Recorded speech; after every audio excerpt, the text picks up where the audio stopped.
I'm Rob Burrell, I'm a mix engineer, and today we're going to be talking about concepts of mixing jazz. The inclination of me when I was younger, and I think a lot of people when they're starting out, is to grab a piece of gear when this fader is one of my favorite pieces of gear. It's a huge caution point when you're mixing to say, does it sound good or does it feel good? Because there's no such thing. Music should feel.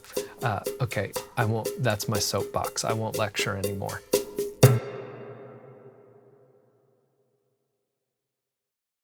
A jazz project, and when we dive into this song, we're going to hear more about it. There is so much that happened as the band was recording.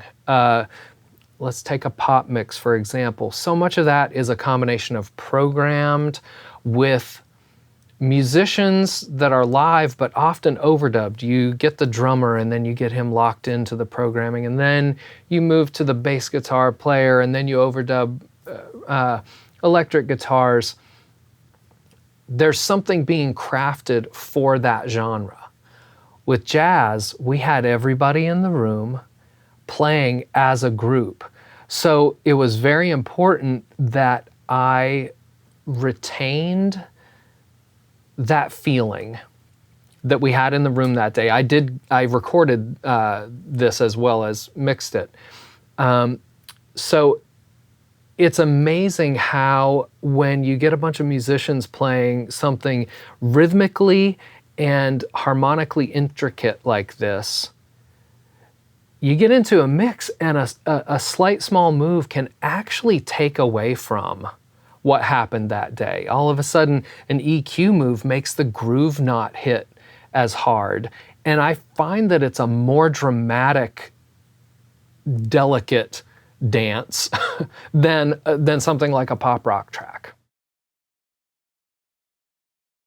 So as far as recording jazz goes, again, I think the main focus should be on the group feeling of the music. It really needs to be something that that feels authentic, even though, we know that mixing, record making, it is really a surreal process more than a real process. Sometimes we want it to seem more real, but there's a level of surreal to everything. But I try to capture things when I'm working on jazz, I try to capture in the most authentic way possible. And so, as always, I'm very particular about mic positions. I try to move a mic before I reach for an EQ knob, and you'll be able to see some of the things I did in this session. But for the most part, everything was cut without EQ. It was preamp straight to tape. You just get great musicians with great instruments, and then a very overlooked part of mixing is balancing faders. Before we reach for a knob for an EQ or compression, sometimes just grabbing a fader and moving it a dB brings things into focus or adds and contributes in a way that the inclination of me when I was younger, and I think a lot of people when they're starting out, is to grab a piece of gear when this fader is one of my favorite pieces of gear. And I say that, I am not at all a purist. I am fairly aggressive in the way I go about things, not afraid to twist knobs and process a source, but I always need to know why. I have to have a good reason. It's not just because. I need to know what that's going to do down the road and what am I trying to do emotionally by those choices that I'm making. So with jazz, when I'm getting the band dialed in, I'm going pure as possible to tape, but then making sure that as I'm hearing them play the arrangement, that I'm balancing faders to let the right things pop out and show up when they should and get an energy going. Because hopefully between their musicianship, their instruments, and my mics and pre's, we should be in a good place sonically, and then I can focus on the music. Almost like pop these days, what used to be pop, now, we could have hip hop that's pop, we can have rock that's pop.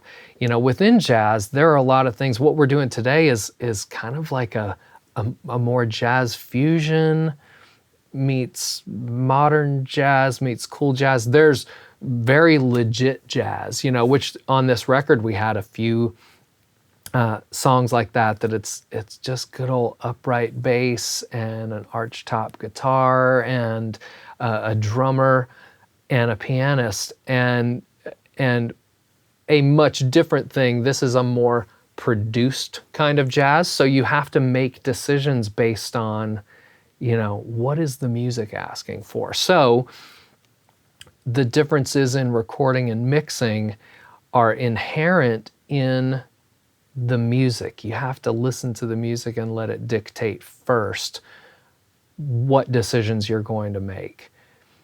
The other component of it is looking at what the commercial presentation of it needs to be when it's said and done. Is it completely an art project? Or is it going to be shopped to jazz radio? And even within that, what type of jazz radio? Is it going to be a cool jazz station or an easy listening jazz station or a more traditional jazz station? Each of those are going to have kind of a sonic texture and an approach. Our conversations and decision making about this record was that we wanted it to be very accessible, not just to people who enjoyed jazz, but people who like all kinds of instrumental music. So a lot of the choices I made as far as the overall tone of the mix, the loudness of the mix, all of those things, those are all things that have to be considered when you're thinking about your end goal. What does this need to be and why? You're going to hear me say that word a lot. Making a decision without knowing why you're doing it is just absolute foolishness because you're headed nowhere, right? So I am all day long when I'm working, whether I'm tracking, whether I'm mixing, I'm asking myself the question why about 1 million times and answering it in my head. Every choice has to be backed up by a reason, and if I don't have a reason, I probably shouldn't make that decision. So as far as the differences between, working on jazz 15 years ago versus today, there are different trends happening now, but the thought process is still very much the same. What's my end goal? What am I trying to say with the music? Okay, so now we're going to take a listen to this song, kind of break it down a little bit. The song is called Segovia, again, by my good friend David Hamilton. He's a prolific arranger, writer, producer, unbelievably talented pianist. And I'm very proud to call him a good friend. What David wanted to capture were varying styles within jazz, and really to just show his love for music and different styles within that. So the entire record is a great journey. It does not all sound like, the same song over and over again. Some of them are really quite different from one another, which is an important thing to consider when you're recording and mixing. We know that these days streaming, listeners don't often listen to a project in its entirety like maybe they would in the days of vinyl or cassette or even CD, because we've got instant access, right? So we know it's a reality, but I still like to think of albums as albums and consider what if someone wanted to sit down and consume this as a journey? What do we need to do? So my choices for tracking and mixing all were being considered, okay, it's not just this song needs to be its own, but how does it play out in the grand scheme of one larger work of art? Let's dive in here a little bit. I will play just the first few bars, and the song is, you know what, I'm gonna play the entire song because there are multiple sections to this where we take some pretty hard left turns, which is one of the things that's beautiful about it. And by letting you hear it now, it'll make more sense as I talk about it. So here is Segovia by David Hamilton.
there are a couple things that are important to that listen. With all of the section changes and the journey of the song, as a mixer, you want to think about a forward trajectory. I'm always thinking about keeping momentum in a mix, working towards the next section, working towards the finish.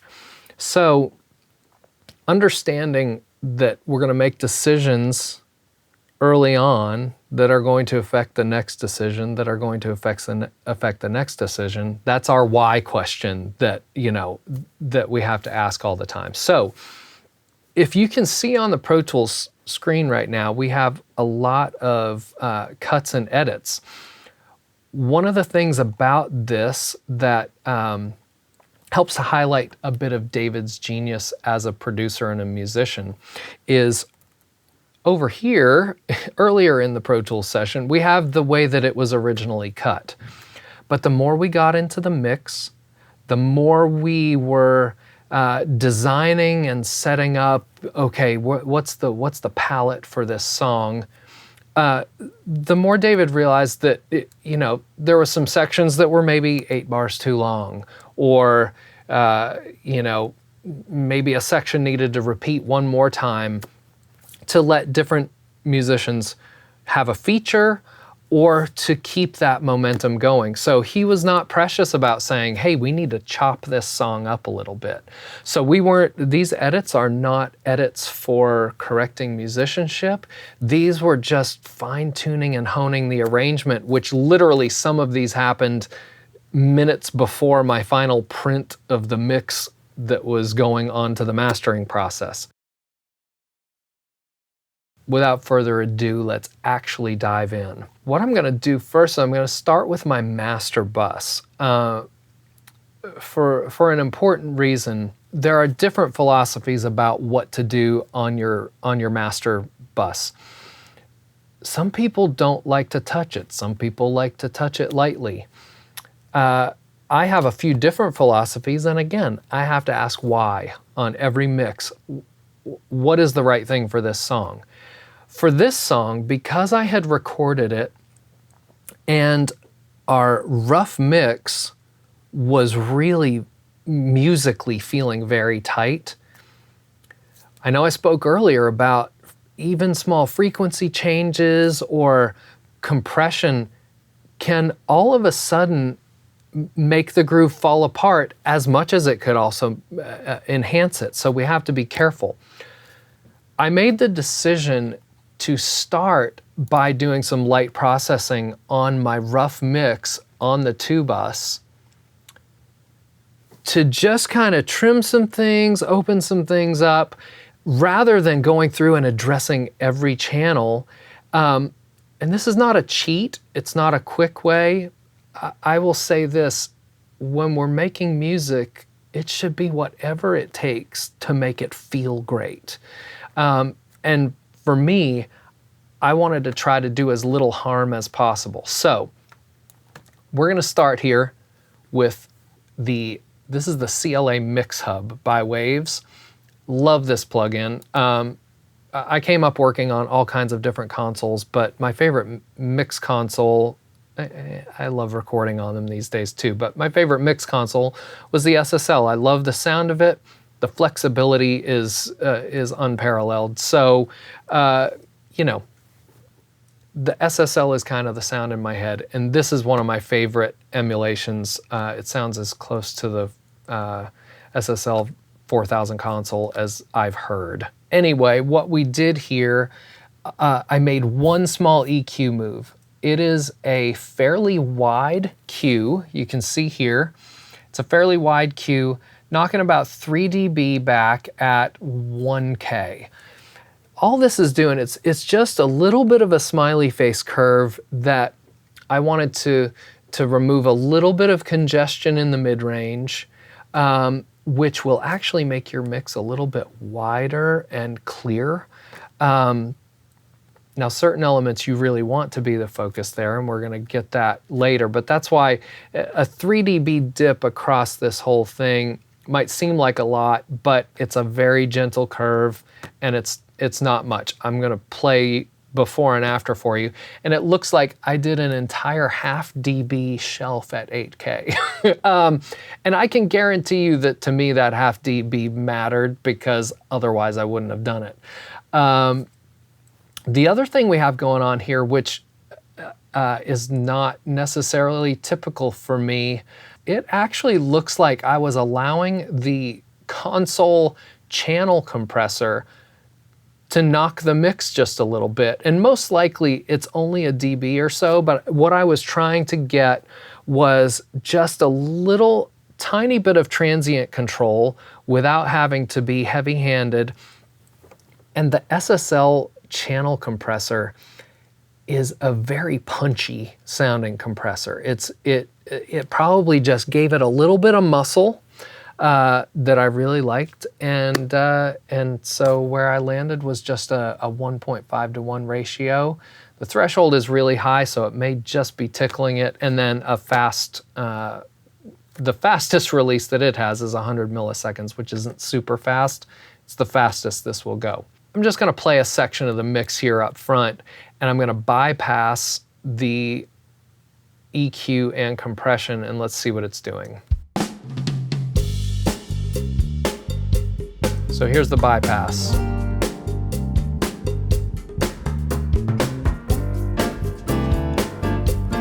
It is very subtle. Here's the EQ in only. You can hear it took a little bit of the forward bark out of the guitar. The soundstage widens just a little bit because of that clarity. Here's what the dynamic's in. Let's see what it's doing. Again, the gain reduction light, which is down here, is not even lighting. But one of the things you have to know about the SSL compressor, when you see it lighting up, it's really doing more than you think. But because of the auto gain circuitry in the SSL channel compressor, just by having it in is allowing it to hit slightly, and it gave it just a little bit more muscle to me. It moves the mix forward just a bit. Here's without and with. I feel a little bit of extra punch there. So that was the decision making behind the mix hub, is giving it a little bit of glue. It also gives it a little SSL flavor because that's inherent in that plugin. Next, I hit one of my favorite. I have several bus compressors that I like. Again, the song of the day will dictate, but, and I'll say this, I like to interrupt myself a lot. I didn't use this on every song on the record. I use it on a lot, but some songs, it just wasn't the right thing. So don't get stuck where you think something will work automatically. Question yourself always. It's so important, because then you know you've made the right decision. So this is the SPL Iron bus compressor, I love it on the bus, by Plug-in Alliance. And it is brilliant. I've always been a fan of SPL's analog gear. I've used it for decades. And they did an incredible job modeling this. So what I'm getting out of this, it's probably only compressing a dB. Maybe I hit 2 dB at some point. It's not much, so it's not really about dynamics control. Again, it's just about giving a little bit of forward push and forward momentum. And the other great thing about this Iron compressor is it has a lot of tone choices. And I won't get into all of them, but if you look here on the rectifier knob, each of these emulates a certain, either a transistor or a tube or an op amp of some kind in the analog domain. And they've given you a really amazing color palette with this thing. For me, this mix needed silicon. Now, silicon, what it does is it opens up the top. It gives it a sense of air on top by playing a little bit with the upper harmonics of the mix. and it has a really solid bottom. And obviously on this song, that punch between the kick and the bass on the bottom is super crucial. And so I wanted that to just give me a little bit of extra punch. The other crucial thing on this is in this middle section, you have a feature called air bass and tape roll off.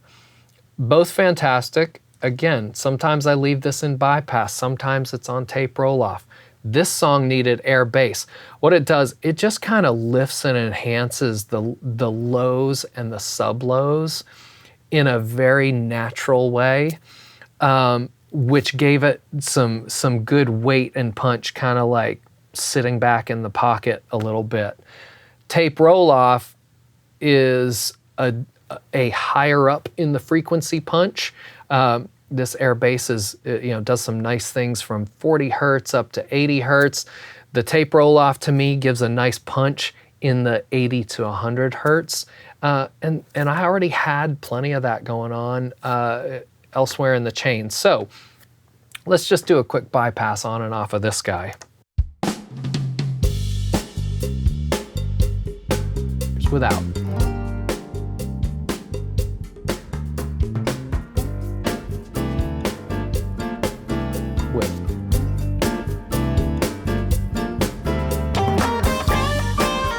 Okay, so I'll stop here. Obviously, there's a level difference, which louder will often sound better. I chose not to gain match the output of this. I chose to add because it pushes into the output circuitry of the air bass a little harder. So gain matching on this one, you can do with the output being at 0. I chose to add 2 dB on the output for the purpose of kind of driving some of this processing a little bit harder. It's just pretty standard, attack and release, finding how much compression you want with your threshold. Again, the main thing I used this for was tone, and you're gonna see that as we go through this. A lot of my choices in compressors or EQs are almost the tone of the unit itself over the processing that it does, because they all kind of bring something to the table.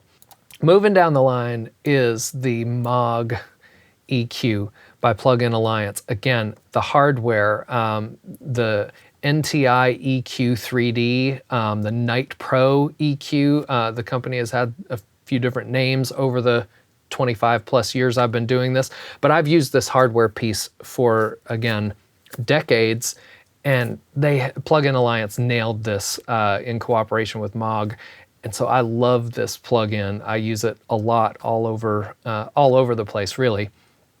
And this, all I'm doing, you can see I've got the 40 kilohertz air band lifted up just to open the top of the mix. So let's hear this with and without. I'll go into the song just a little bit.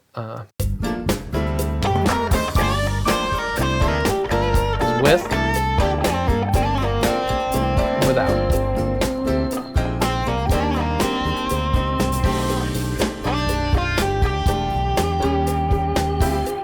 Back on.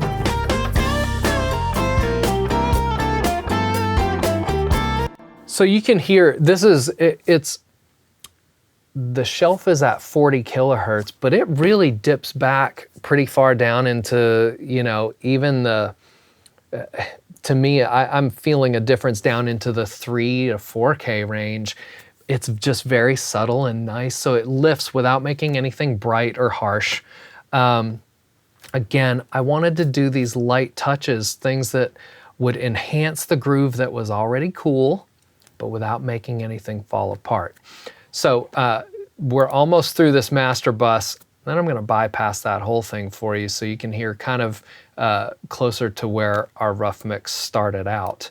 I do have a rough mix in this session. We might play that, but maybe not. Let's see. So we have the Manly Massive Passive by UAD. Again, excellent emulation of the hardware. I love it. A couple of things about the Manly is it has some beautiful yet subtle harmonic generation. So even bypassing the EQ but leaving the unit in will give a tonal stamp. And I loved it for two reasons, because it's kind of exciting a little bit up on the top by the nature of what the tubes, emulated tubes, are doing. And then also, the Manley has a nice, I call it cleanup, in the 300 to 400 hertz range, which can often end up a little too thick in a mix. And there's something about the massive passive, the transformers, the circuitry, that sometimes if I feel like I have a hair too much clutter there, just putting the Manley on without EQing gets me something that I really like. So that's a component of this. As far as EQ, I am doing very wide bandwidth, very gentle, sculpting here. And I'm doing a little bit of a cut at 820 and a little bit of an extra cut at 330 to go along with what the unit's doing itself. So let me just play with and without for you. Here's without.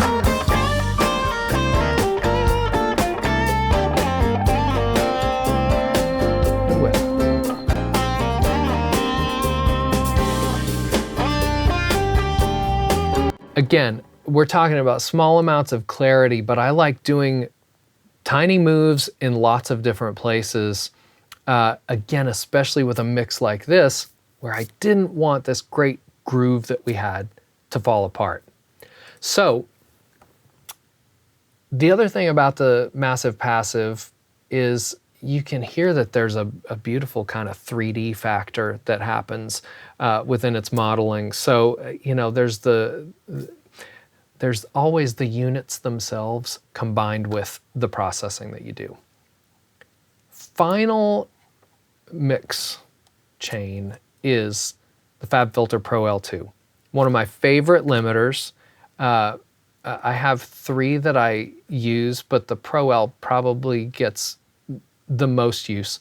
It's extremely transparent, but I mix through this. Now,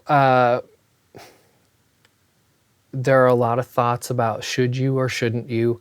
For me as a mixer, I'm mixing to the finish line. I've been doing this a long time. I have had the world's greatest mastering engineers master my mixes, and with that process, so many of them have been kind enough to help me grow as a mixer and learn and understand the mastering process more, which is key because that's the end game. Our mixes don't get heard until they're mastered. Whatever I can do to make the final product better is what I want to do. So always thinking to the end game, I mix through the limiter, bypassing often to make sure that I'm not doing anything stupid, because sometimes I'm mastering the album, sometimes I'm sending it off to be mastered. I don't want to hurt the mastering engineer and not allow him to be able to do his job, or mastering engineer myself when I get to that process. I don't want something overcooked. So typically what I will do, you can see I've added 6 dB of gain to the output of this mix. My normal print for a mastering engineer would be to take this and remove 3 dB of gain. Most mastering engineers will tell you they don't mind if things hit digital 0, but what they really care about is how much dynamic headroom they have to work with. So by me knocking down 3 dB on this gain, it just opens up a little bit of dynamics so that if they want to do something, they can. But I always give them my ref mix, and these ref mixes often end up as the final version. We can look at what this is doing. It's hard to hear because I don't have it gain matched right now. It's a 6 dB difference. But listen, watch the meters. You'll see it working, maybe pretty hard. I honestly don't look at the meters. All I care is how it sounds. So I'm not sure what I'm going to see when I look at this. But the one thing that I that I know about it is I'm making my decisions through it so that nothing falls apart later. So I'll clear the gain reduction.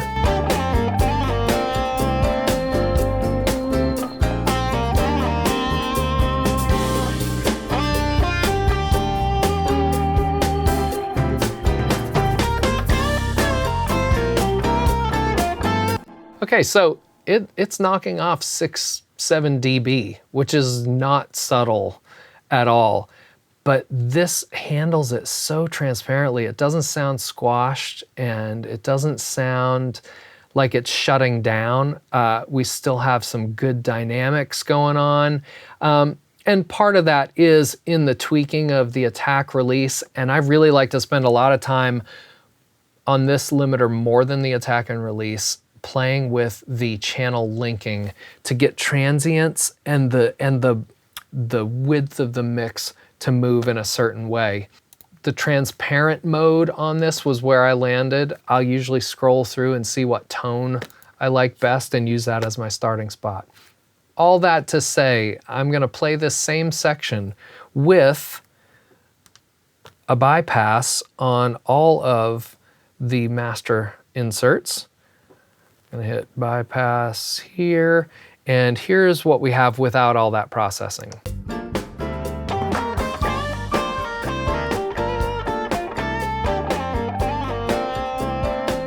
And you can hear it still sounds good, it feels good, but part of the important thing is I did not want that feeling to fall apart because I was trying to make a good mix. That's not a good mix. That might be a mix that sounds good, but it doesn't feel good.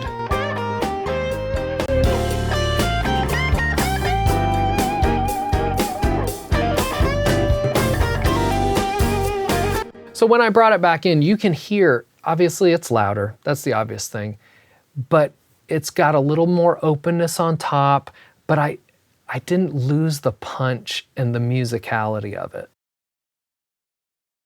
I'm gonna tell you a quick story, and hopefully I'm not boring you here, but somewhere around 2010, 2011, I decided I was kind of having a, am I doing this right? Am I not? Oh my word, what am I, should I even be here? Kind of had a panic moment one day. And so I decided I'd go back and listen to some mixes that I had done in the late 90s and early 2000s. What I thought I was going to prove to myself was how much better I had gotten. And what I found when I was listening was that my mixes at the time were sounding better than what I had done in the late 90s and early 2000s. But in a lot of ways, they didn't feel as good as when I didn't know what I was doing. There was because I wasn't as technically versed in the early days of my career, I was letting the music shine through more. It was energetic. It was more alive. And then for a while I got caught up in, okay, how do I make this snare drum sound great? How do I make this guitar just like leap out of the speakers? I stopped asking the question, why? Why am I doing this? Well, I was doing it for individual elements within the mix rather than how do I make an event that feels good to the listener? So all that to say, it's a huge caution point when you're mixing to say, does it sound good or does it feel good? Now you want to reach a place where the two coexist. I hope that's where I am now. But don't sacrifice something feeling good for sounding good or correct, because there's no such thing. Music should feel. Okay, that's my soapbox. I won't lecture anymore. Okay, let's start diving into individual tracks now, which, remember, I processed these after I had done that work on the 2 mix so that these changes were already dictated by what was going on the 2 mix. Let's just run down. It's not a huge session. There's a lot of tracks, but it's it's really not huge. So we're gonna run through each of these fairly quickly. I'm gonna talk about how it got recorded, and then I'm gonna talk about what I did mix-wise. So let's just listen to the bass a little bit here.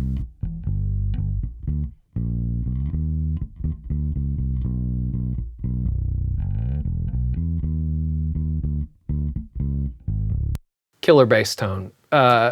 So when we were tracking, as I said earlier, I recorded everything flat to tape. I just, great mics, great preamps, into Pro Tools. And so because we were at the producer's studio, one of the easiest plugs to put on that wouldn't cause any latency for the band was the Digi EQ3 7-band. It's not necessarily one that I typically reach for, but I do use it in a tracking situation because it's quick, it's easy, and it doesn't cause any latency. So, you know, I try not to throw any tools out or be precious about them. I use what I have. So I clearly didn't touch the bass with EQ7, so we're gonna move down the line. This compressor is a ridiculous tone monster to me. It's the 175B by UAD, tube emulation. It's just really gritty. It has attitude. So the bass chain when we were recording, excuse me, if I remember correctly, it was the bass into a Neve preamp into, it was either an 1176 or an LA2A. And I thought the bass sounded great, but I thought it needed just a little bit of extra edge to cut through the mix because he's doing such a great moving line. So we had first this 175B, and I guarantee I'm not being subtle with it, but I did use the mix knob. I don't parallel compress often, but I also don't say that I never do because that would be dumb. We do whatever it takes. So this, it looks like I was hovering maybe somewhere around 55% wet to 45% dry because it felt right. This is a very heavy-handed tonal compressor, so I probably found where I loved it and thought, I'm overcooking it a little bit and backed it off. From there, we go into, again, the CLA Mix Hub, which I love. And let's see what I'm doing here. So I've got a good bit of EQ going. I'm doing a dB.5 at 70 Hertz on a bell curve on the bottom, which gives it a little bit of punch, but stays out of the way of the kick drum, and we'll talk about that relationship in a minute. I'm actually cutting a good bit at 1K, which is strange because if you look up here, we have a 5 dB boost at 1K. Okay, why is this? You're gonna see me do this a lot. If you look here, the key is looking at the width, the Q of the EQ. So this boost at 1K is very sharp. There's quite a point to it. I wanted to really feel his fingers moving on the strings. And for me on electric bass, that's somewhere in the 800 Hertz to 1K range.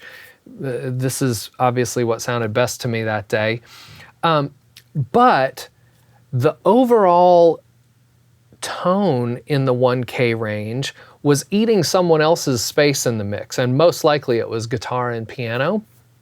So if you look here on the low mid band, I have kind of a medium, yeah, it's not super broad, it's really a medium curve that I'm tucking back a good bit and then adding back in. The reason for this that you'll see a lot is I grew up loving Pultec EQs. They sound great, and the low end of a Pultec, you choose one frequency and then you have a boost and a cut. And if you've ever played with them, you know that there's a lot of magic happens when you do both simultaneously. The reason is because they have different slopes to their curves. So you can do some very aggressive yet smooth tonal shaping. It's a big change, but it's smooth and feels musical. I do that with a lot of different EQs. I'll cut with one band only to boost really close to the same frequency in another way. It does something very unique. It keeps it natural to me, but it's a trick you've got to try. Play around with it.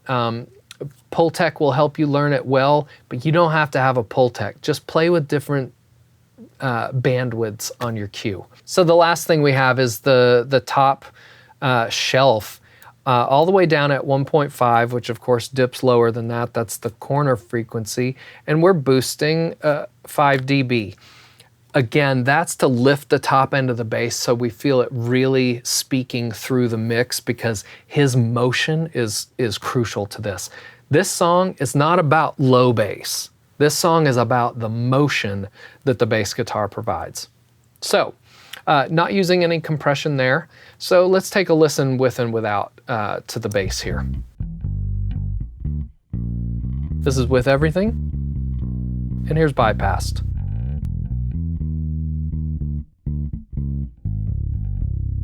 So you can hear it's right in your face and it sounds great. It's a great tone. When I do that EQ and the compression, all of a sudden his motion is where it should be. If I pull him out of solo and bypass, you're gonna hear him get lost in the mix. So I'm gonna play that same section. Here's bypass.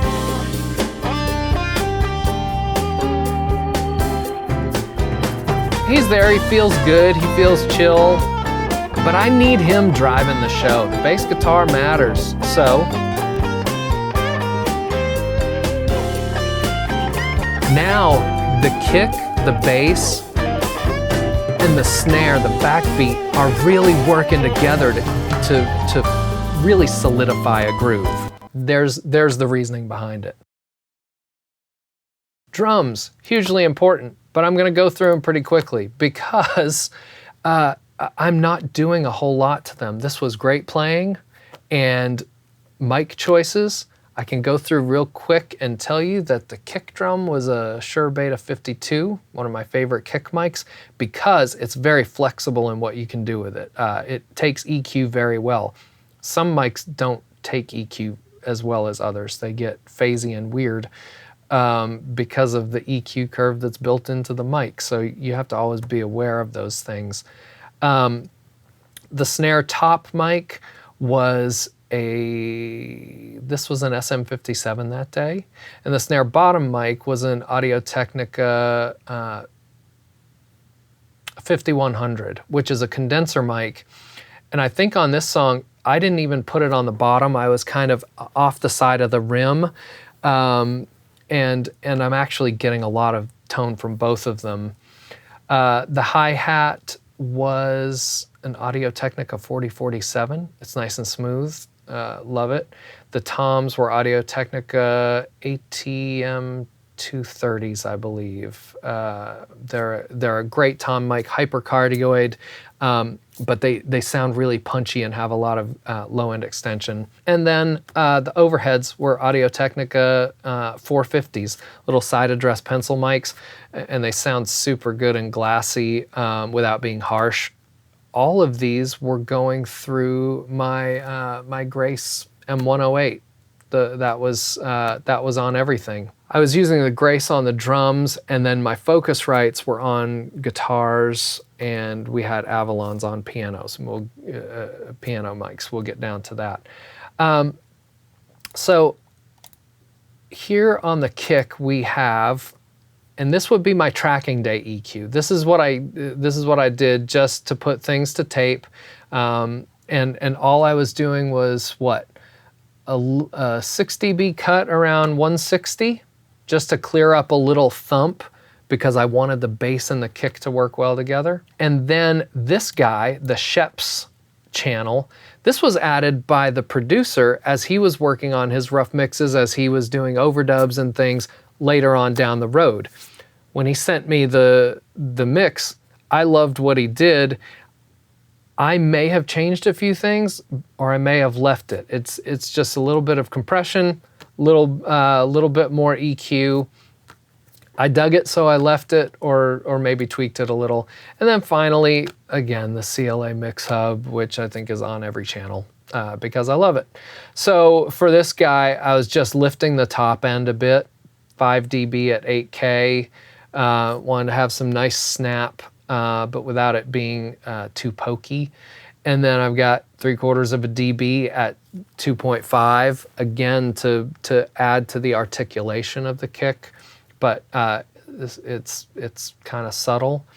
And then I was cutting 7.5 dB at around 800, 850. It just got a little thick in there. Sometimes I push a kick in that range. Again, there's no rules. And then I did not add anything to the bottom. I liked what had been happening. So just real quickly, we can listen to the kick. That's with processing. Here's without.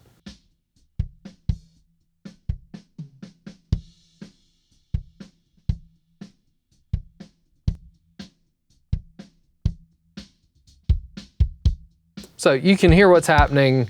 You can hear what's happening on the bottom end to make things really, really punch. But the recorded signal was nice and clean and very flexible. One of the things too, we're going through, and I'm gonna solo some of these up, but when I'm working on drums, I never solo anything. I don't solo much when I'm working on a mix, honestly. The sum of the parts is what matters. So if something sounds horrible by itself, it might have to sound horrible by itself to do its special thing in the mix. So I try to stay away from soloing. So as I'm listening to these, I can tell you that I probably had my drum and bass VCA soloed like this, and I was working on it all at once. Because what matters is how does the establishment of the groove work as a whole. Going back here, we can just look through these quickly. Snare top, yeah, this one had a little bit more aggressive EQ going on. Nothing super crazy, 3 dB here and there, cut and boost. Just lifting the top, getting a little honk out of the low mids, but without losing the punch down below. SSL bus compressor on here was the right thing for a little bit of snap in the snare, just to get it feeling fat and full with a 3 millisecond attack and 100 millisecond release. And I don't know how much it's hitting. A lot. It's hitting a lot, which is great, because why not? Let's hear it without. So it sounds great without, but I can tell you that it's so transient that it was eating up a bunch of headroom in the mix, and so I wanted to find something that wouldn't lose the attack, but that we could just round it and tame it a little bit, and this guy did it perfectly. Sometimes I'll go to a Neve 33609 for this. Sometimes it's maybe the FabFilter Pro L, and actually put a limiter on it. Again, we're not trying to kill transients, we just want to control them so that the overall mix can be more dynamic. Yeah, again, I mean, it's literally on some of these hits, it's knocking back 6, 8 dB. Hey, great. Sounds good. With the CLA, again, we've just got some, I'm not doing super aggressive things here. I guess 7 dB cut around that 600, which is where the gung gung of the snare would be. I wanted it a little more papery. Adding right next door, again, this is, it's that thing that I do a lot of these next door frequencies, you know, so I'm cutting a bunch at 6 and then I'm adding a lot, 12 dB, yeah, 11.5 dB at 750 hertz, which is kind of the stick edge of the snare, but I wanted to get rid of some of that and put more stick into it. So hey, it worked. And then the top end, just adding some air. Works great. Looks like I'm also gating this. Let's see how aggressively that's happening. Fairly aggressively. I'm going to bypass the gate. I'm not compressing it at all with this because we've done our work with the SSL bus compressor. Here's without the gate.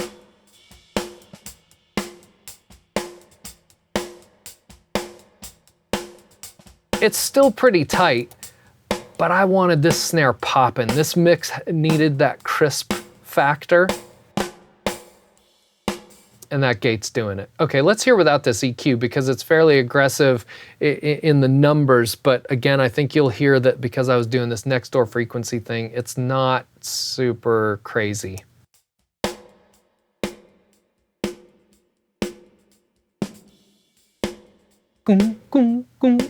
That's what I wanted to get rid of. And then the stick edge, the gak, gak, gak. That's that 700 that I added back in. There you go. Now, this is a good time to talk about a little bit of reverb. So the main reverb that I'm using on the drums is this Lexicon 480 medium hall and stage. It's one of my favorite drum reverbs. It just feels right. It sits in the mix. It feels natural, but yet a little surreal at the same time. And then I also have this going to revibe on a medium bright plate. Now, the reason that this is here, this was left over from tracking day. I got into the mix, and again, I had created something in my tracking day with faders and a little bit of this reverb that the producer liked, and so he continued to sculpt with this in mind. Taking this away and just using the 480 as an overall drum reverb something fell apart because we had crafted a thing. So I added the snare reverb. The 480 is primarily snare, and I think I might have kicked a little bit of toms into it, but it's very important not to make things fall apart. So the snare is also hitting revibe. Let's get down the list here to the snare bottom. Yeah, it's doing what a snare bottom should do, and I'm probably not doing much of anything. Yeah, I'm just adding a little bit of the snare sound up around 4.5K. That's all I'm doing. And the little ghost notes, if you noticed when I gated the snare, we lost some of the ghost notes. Those are coming through on the snare bottom mic. So I didn't kill them all together, they're there. Here's the bottom and top together. So there you go. Hi-hat, again, pretty simple. I probably didn't do much. Yeah, I'm high passing at 350. I don't always go that high on the hi-hat, but I wanted crispness on this song. So high passing at 350 hertz and a huge cut of 14 dB at 800. Two reasons. 800 was where the snare, that crack of the snare, I was getting snare into the hi-hat mic, which I was kind of wanting to remove the snare as much as possible in that range so that things didn't get muddy. And also, the hat can tend to be a little thick in that range, and so we ended up with that. And yeah, no EQ7. I'm going to bypass our CLA here. So you can hear how much snare is in there.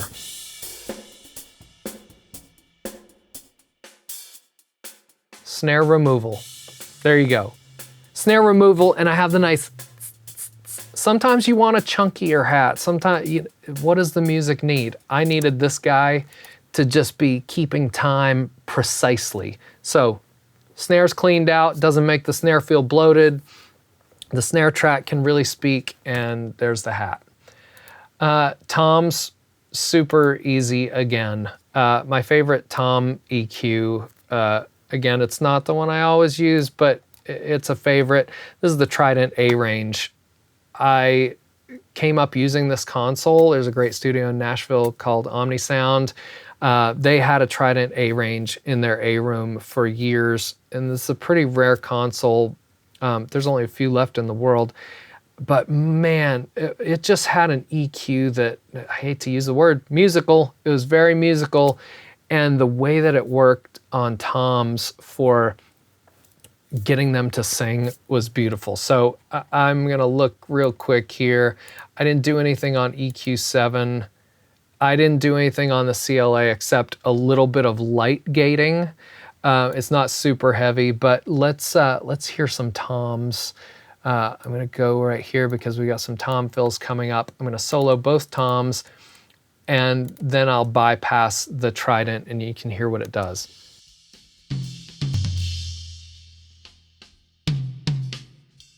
Okay, so here's without.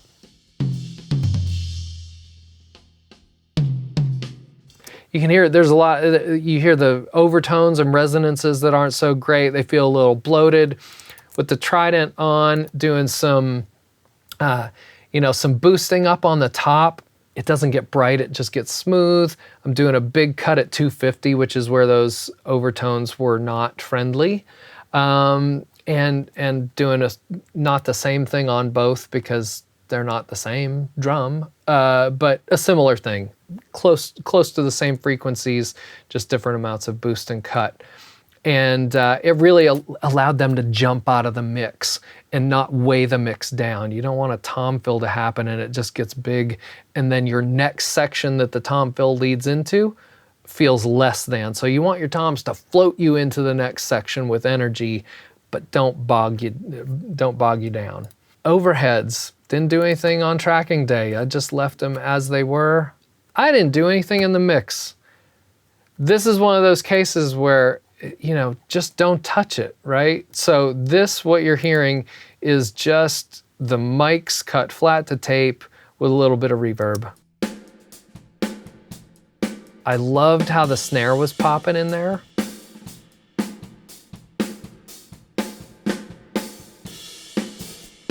Cymbals are nice and smooth. They sit where they're supposed to. Yeah, so mic position, it matters. I was very particular, I'll say, because I knew that I would want the whole kit to be sounding good in the overhead mics, which sometimes is not the case. Sometimes I want them to just be cymbal mics. Because I wanted the entire kit present in those, I was very meticulous about keeping the snare drum centered in the two overhead mics so that I didn't start leaning one way or the other. So I have a little laser measure, that I'll put on one mic and measure to the part of the snare that the drummer hits. I'll look at where all his stick holes are and I'll aim it, and then I'll check the other one and I'll find the balance so that they're equal, set the gain, good to go. So I think that pretty much covers our drums. The drums are going a little bit into this band reverb also, not too much, but it's the Liquid Sonics cinematic room. Again, hall, medium and stage hall, which was, if you remember, medium and stage hall on our Lexicon box. There's something really natural about that preset that feels good and felt right for this song. But I wanted a little different decay time. I like to play with pre-delays to create depth in the mix, not just about being wet, but about creating a space. There you go, there's our drums and bass. We're gonna cover the perc as a group. So I have my perc VCA fader over here, which I'll pull up my perc tracks. So we've got a lot of different shakers. And it's crucial, we have this kind of Latin element within this jazz song, and a lot of it's coming from the congas, it's coming from the timbales and the cowbell and the shakers doing their thing. I can't look at these as, 12 different elements, 11 different elements. They equal one end result. That's the way David crafted it. as the producer, and they matter. So when I was working on these, I didn't solo anything up. I just listened to, okay, where do they need to be panning wise? Where do we need to, you know, give a little help with EQ, or are they speaking well? So I'll just run through really quickly. On some of the shakers, it looks like I probably rolled off the top to make them a little less spiky. I did not record these, so I don't have any kind of recording EQ that I did hardware or in the box. So this was all there was. So I'm taking out some of the sharpness. I want them to be smooth and chill and keep things moving along. So you can see, taking out at 1.5, it's making it a more wide sound. Taking out up top, this is probably going to be very similar. In fact, these two guys kind of work together. And so I sculpted them probably the same. I did not cut and paste. One has a deeper cut than the other at that 2K because it needed it. This guy, I didn't touch at all. I thought it sounded great. I'm gonna back up here. We're getting into that, the big Latin section. The shake array, you know, felt good. It was sitting underneath the shakers. I didn't need to touch it. Felt wonderful. These other shakers come in later. Cowbell, I didn't touch it. It sounded great. It needed a little bit of reverb, but the cowbell was sitting just right. Didn't need to mess with it. The congas, I did some good work on here, taking out, I'm gonna solo them for you. So without EQ, so they're a little thick in the, it's probably 700, 650. They were a little thick there. I wanted them out of the way of the snare, and also the piano has some nice warmth in that range, and I didn't want those two clashing. I wanted the piano to win there. So by dropping some of that 650 out and then adding just a couple dB at 1K, that popped them forward in the mix without eating up too much real estate. So there you go. It's subtle, but all these little moves matter. Again, the only other thing is he's getting a little bit of conga reverb, and the conga is the only thing going to it. And I chose the Seventh Heaven Pro for that. And this is an emulation of the Bricasti M7, which I used to own one. This plugin is brilliant. Totally brilliant. It really nails it. And one of my favorites, I have several room presets that I love, but Large Red Room is one that just has the right slap and reflection off the back wall, as I call it. So I will show you with and without that. Here's no reverb. Congas only. And here's with. I just wanted them to feel like they were in a space. And that gave me what I wanted. So, all right, timbales, very important. They just give that flair of the Latin flavor. And so on these guys, let's see, it looks like a pretty big cut, 12 dB at 3K. They were probably very aggressive up there, and we'll bypass in a minute. About 500 hertz taken off 6 dB. Again, that would have been where they were probably a little bit thick.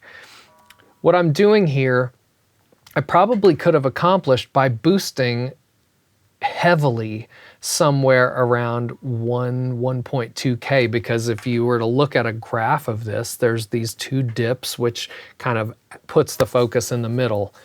I am not a subtractive only or add only EQ guy. I do what has to happen. In this case, I felt like they were elements within the sound that I wanted to get rid of rather than find something to accentuate. So here's our timbales with no.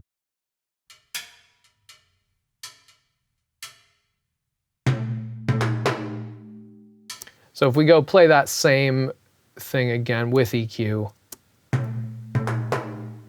they're just a little lighter on their feet, they don't eat up so much space, and they actually speak better, especially in the context of the mix, which is what really matters. Last thing I had is I did have some perk verb going on. Oh, maybe you know what? I may have ended up not using it. I think I set it up. Oh, I'm using some on the cowbell. There you go. A large warm hall by TC Electronics. The cowbell gets his very own reverb. You know, why shouldn't he? He's important too. All right, let's move to electric guitars. Both of these are probably treated similarly. The tone is very similar. Because of the arrangement, we just tracked them on separate tracks as we were sorting out parts. You know, a lot of recording a band like this is exploring. David had charts written for everyone, and they played the charts. But then there is the element of exploration and searching around for something. So I'm going to get out of my percussion and go to my guitars here.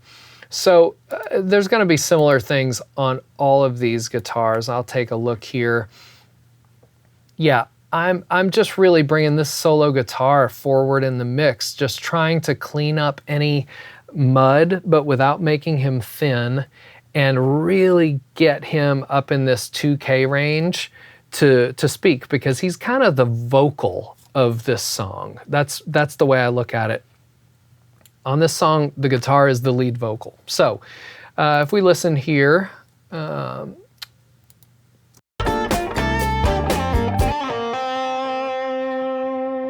beautiful tone, it's great. I was also hitting a good amount of compression on here on the bluey setting, which is kind of an emulation of the 1176 blue stripe. It's not exact because you can't tweak all the parameters, but it has the attitude. So I'm going to play that same section without and then with.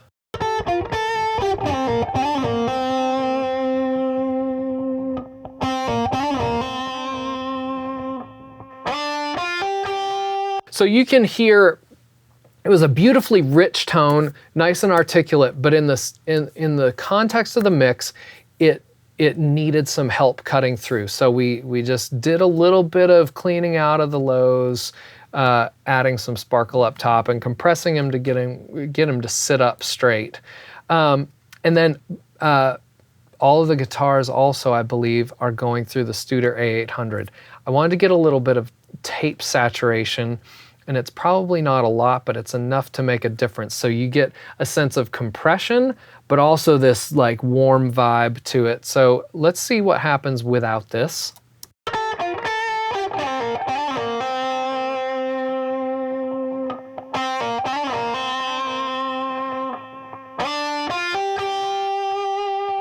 It sounds great. What happens with? The top gets rounded, but it doesn't get dark. It gives it a little more muscle. It's rounding off some of those transients like tape does, and really helped. It was beautiful. And you're hearing this delay.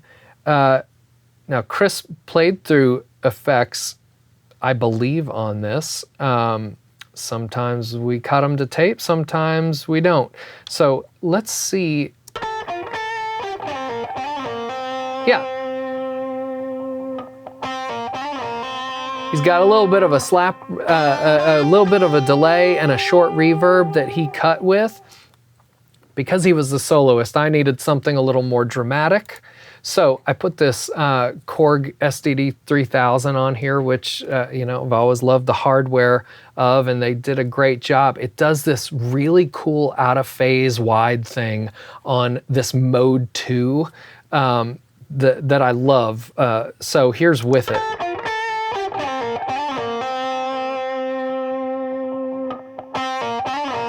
It just really wraps around your head. And it kind of actually pushes him forward in the mix while gluing him into the mix. So that's pretty simple. These other guitars up here on the first track, it's the same tone. So we don't have to take a look at that. Same tone. Looks like I was putting a little bit of a plate reverb on with a 1.6 millisecond. That was in addition to the delay, to give him some space. The only other guitar was this pad. Ooh.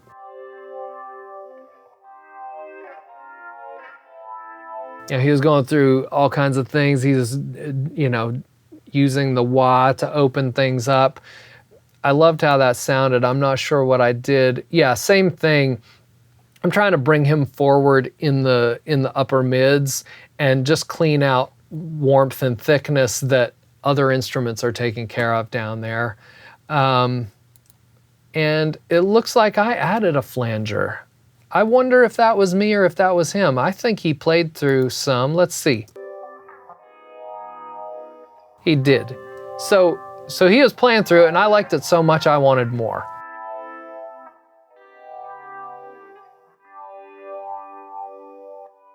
So mine is doing two things. It's kind of adding a little bit extra to what he had created and crafted, and this helped it speak better in the mix.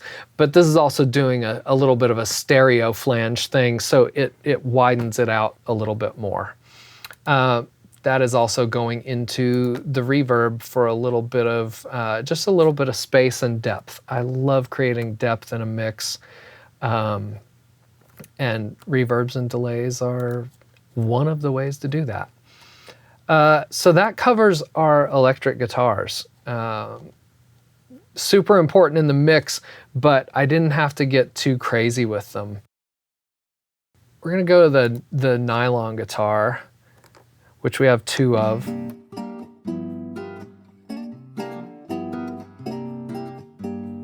So cool and chilled and just vibey sitting in the track, right? So let's see what we are doing. Okay, on this first one, I've got the Massey de-esser on it, which I love for acoustic guitar squeaks. It's amazing. I can knock squeaks down, warm the guitar up a little bit without having to EQ it, and because it's basically a high frequency compressor. So it's EQing and compressing all at the same time in a way that I liked. And then secondly, we're hitting some EQ where I'm just rolling off the bottom a little, adding a lot of that nice warm 1K, because this nylon guitar, even though it's played lightly, is so crucial to the groove feeling right. So I needed to push that forward. So I'm pushing forward at 1.3 and then again real close at 2K. And probably a similar thing here. So this one is actually, no, it's pushing forward a little under 1K because it was right for this tone. And then we're taking away a lot, 8 dB at 1.5. There's that next door frequencies again. So I'm gonna take both of these and we'll bypass processing. You're still gonna hear reverb.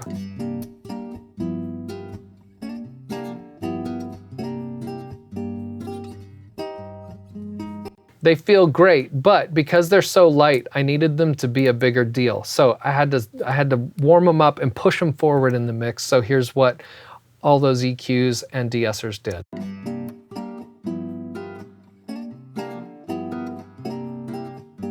So there you go.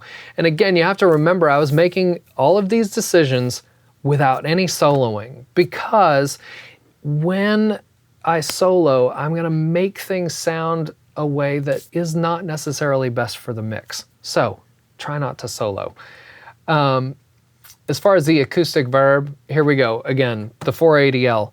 This one was small in stage. The medium in stage for the acoustic was just a little bit too deep. I wanted to put them in a space, but not too big. And so if we listen without the reverb, it's lovely, but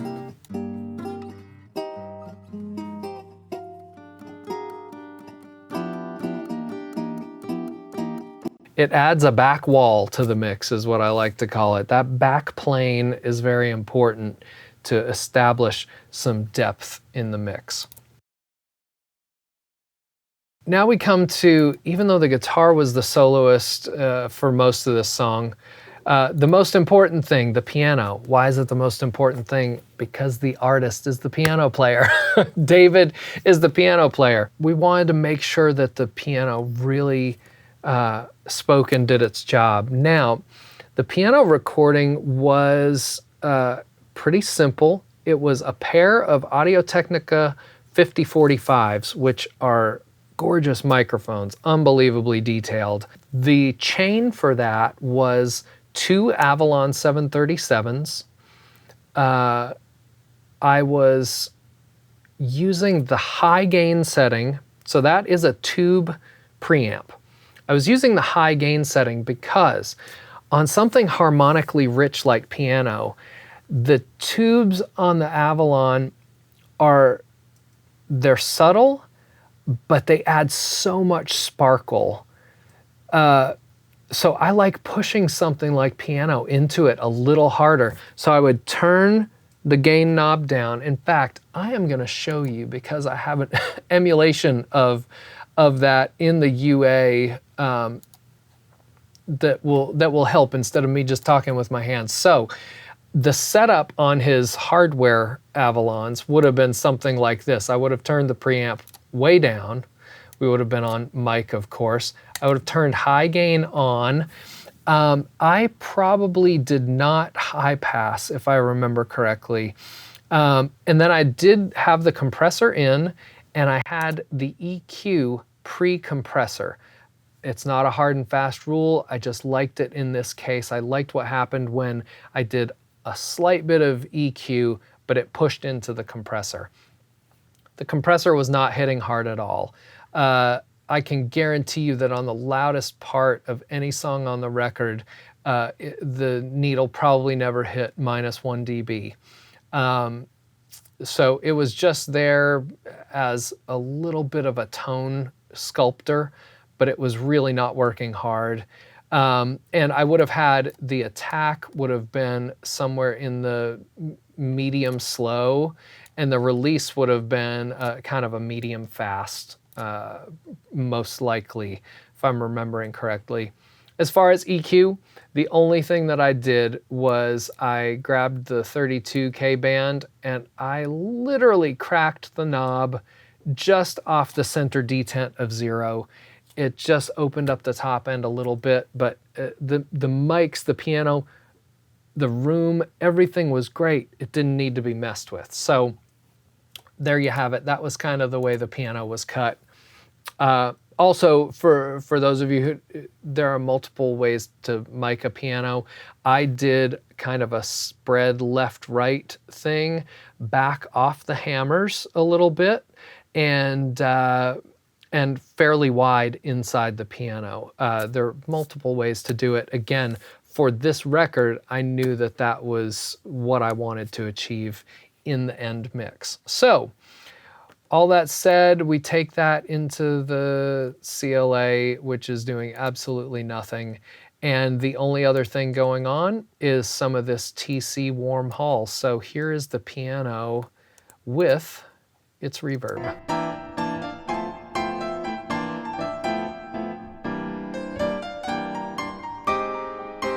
And here's without the reverb.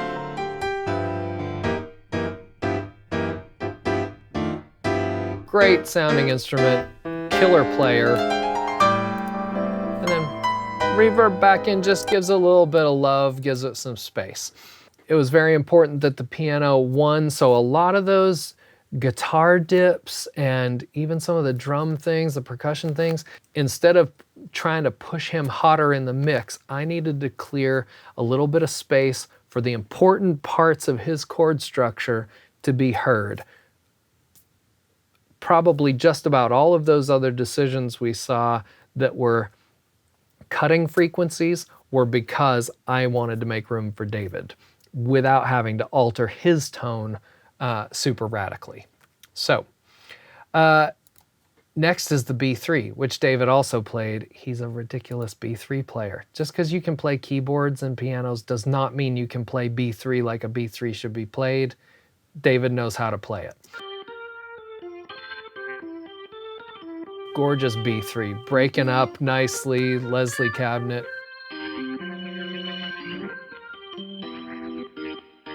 And again, I didn't touch it. I did nothing. It's going into a little bit of that piano. Yes, it's going into it's going into a keyboard reverb, sorry, which was just revibe, another plate thing, giving it a normal space. But B3, I didn't touch it. It sat in there well because David knew how to play and not get in the way of the rest of the mix. He made musical choices and choices of where he played to work the arrangement, and arrangement is so much of a mix. So pretty huge. So a few little fun things that create texture and motion that you may not hear right away in the mix. I'm going to solo these up. We've got a pluck delay synth.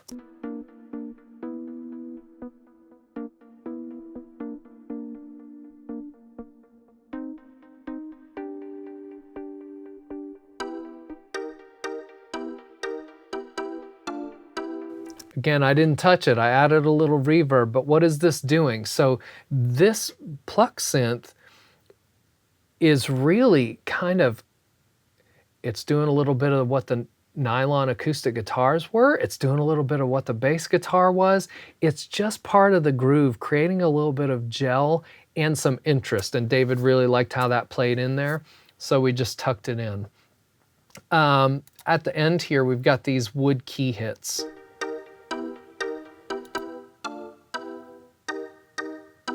Which is just an interesting sound. It just adds some bite to that figure, and I probably did not touch that either. No, David's so great at arranging that when he made these choices of both the sounds and the part, that they fit into place where they should. So then the only other things in this light section of the song, call it the floaty song section of the song. We just have these two nice pads.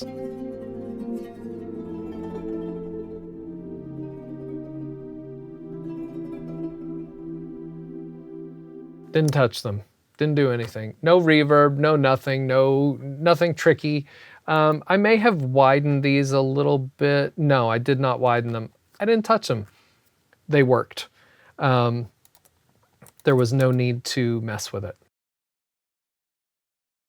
That's our entire track, but breaking it apart like that really doesn't matter if the entire context doesn't work. So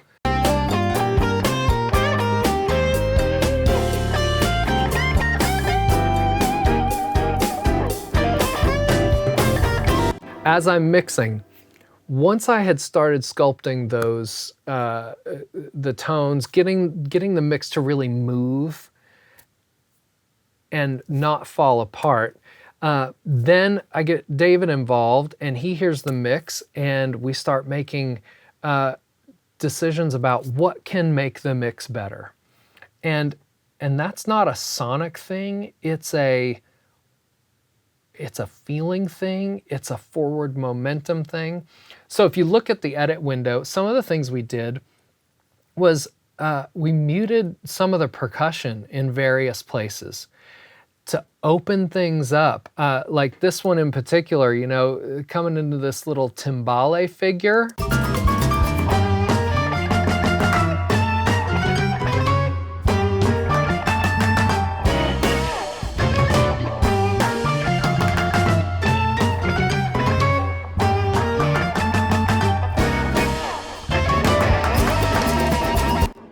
So, amazing tight band playing. I mean, they're just great, right? So originally the shaker A, one of the another shaker, the 16th, the quick one, and the cowbell were playing through that section.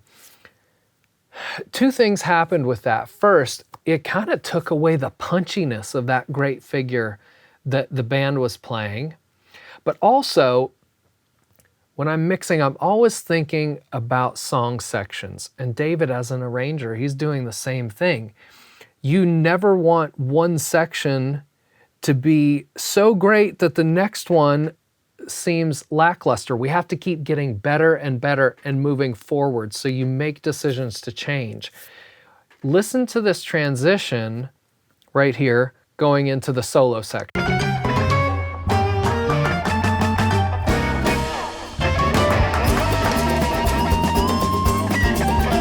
So right there, the whole band's back in. We've got 5 shakers or whatever, and then the cowbell is back in. It's very dramatic and has a ton of energy. I am going to put all of these back the way they originally were and let you hear what it was before we made the decision to let's really make that solo section pop.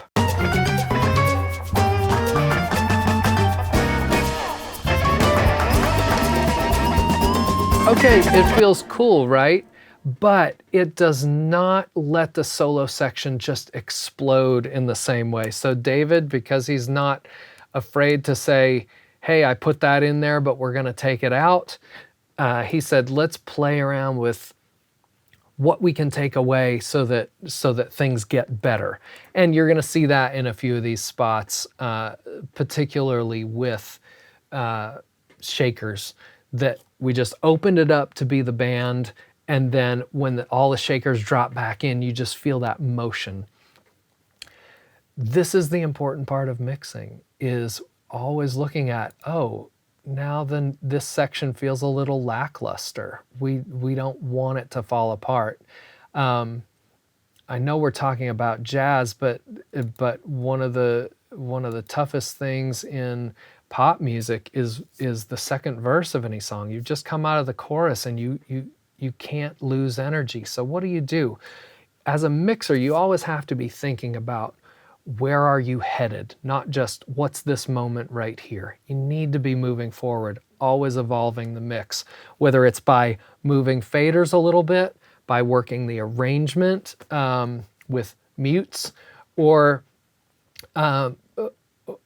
you know, you have to think as a producer, really, when you're mixing. I think that covers everything in the creation of the track. We talked about the song edits that were done to kind of make the song more concise. The last thing that I would have done is simple automation. Because the arrangement was so tight, a lot of the songs on this record didn't demand a lot of real-time automation. But there are parts where I will grab the drum VCA and the bass VCA and push them for lifts into sections to make small movements that continue that forward momentum that we were talking about, because it's so crucial that things don't get boring or just sit for too long. And I am a huge fan of actual faders. There's something different when you put your hand on a fader and close your eyes and become a participant and a musician with the musician whose finger you're on with the fader at that moment. That's different from coming up here and grabbing a fader on the screen, because you have a tendency to watch it. You also, I'm using this trackball here. My thumb does not have the kind of movement that my entire hand has on this fader. When you look at a screen, your brain is a CPU, and it does not have infinite power. Our eyes will always win over our ears. This is a scientifically proven fact. And so if we engage our eyes, our ears take second place. I love not looking at the screen. You haven't seen it today, but when I mix, I use the control surface. I push EQ and my CLA EQ comes up on the knobs. I'm not looking at the screen. I don't want to be influenced by what might seem like too much or not enough or the wrong frequency or compression that might be too much. I'm using my ears. So I'm looking down, I'm turning knobs on my control surface,